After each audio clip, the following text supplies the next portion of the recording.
ఈ ప్రభావం చూపుతుంది. కేంద్రంతో కుమ్మక్కై ఆంధ్ర హక్కైనటువంటి విశాఖ ఉక్కును కళ్ళెదుటే ఉరితీస్తున్నారు.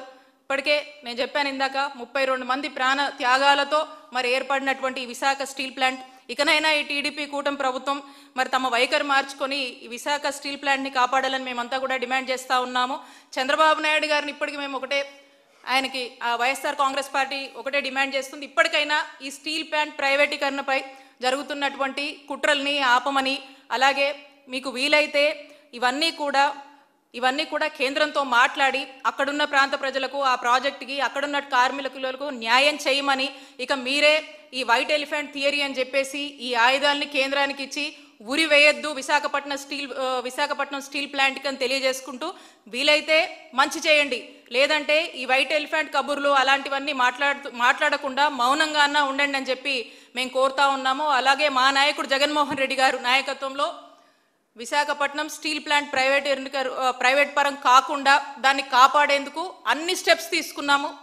మాకు పొత్తు లేకపోయినా మేము ఒంటరిగా అయినా ఆ రోజు మేము పోరాడి మా నాయకుడు చిత్తశుద్ధితో దాన్ని ప్రైవేట్ పరం కాకుండా మా నాయకుడు జగన్మోహన్ రెడ్డి గారు కాపాడడం జరిగింది. ఇప్పటికైనా కూడా ఈ విశాఖపట్నం స్టీల్ ప్లాంట్ని కాపాడుకునేందుకు మేము అవసరమైన అన్ని పోరాటాలు చేస్తాము. మేము కార్మిక పక్షాలతో కలిసి అవసరమైన రాజకీయ పార్టీలతో కలిసైనా సరే దీన్ని నిరంతరం కాపాడుకునేందుకు అన్ని విధాల పోరాటాలు చేస్తాము. మా నినాదం, రాష్ట్ర ప్రజల నినాదం విశాఖ ఉక్కు ఆంధ్రుల హక్కు అనేటువంటిది ఇప్పటికైనా ఎప్పటికైనా మేము అది ప్రైవేట్ పరం కాకుండా మ్యాక్సిమం వైఎస్ఆర్ కాంగ్రెస్ పార్టీ కాపాడుకుంటుంది.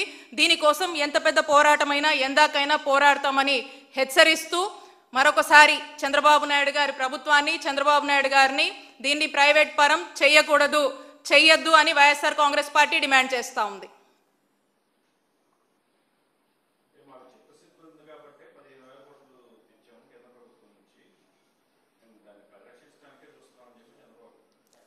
మరి ఏం చేశారు ఆ డబ్బులు? ఎవరికి ఇచ్చారు? ఇప్పుడు కార్మికులకు జీతాలు ఇవ్వాలి, మరి వాళ్ళ